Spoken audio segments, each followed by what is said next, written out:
दादांचं निधन झाल्यानंतर ज्या विद्यालयाला नाव दिलं गेलं अहिल्यादेवी होळकरांचं, त्या विद्यालयाच्या अंतर्गत रुग्णालय आहे.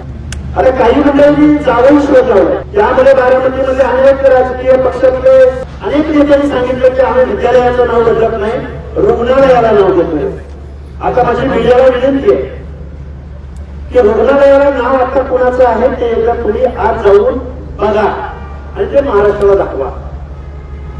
मग ते नाव उतरवलं जाणार का?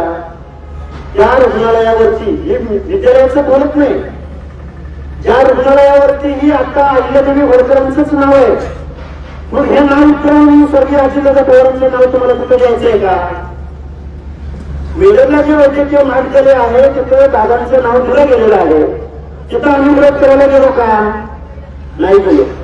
आम्ही विरोध करायला कुठं आलोय की जिथं ऑलरेडी पुण्यश्लोक अहिल्यादेवी होळकरांचं नाव दिलं गेलेलं आहे, ऑलरेडी ज्या रुग्णालयाला अहिल्यादेवी होळकरांचं नाव आहे.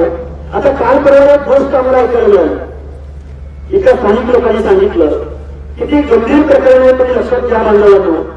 आता किती संख्येनं आलेत, किती संख्येनं आलेत यापेक्षा मानसिकता लक्षात घ्या.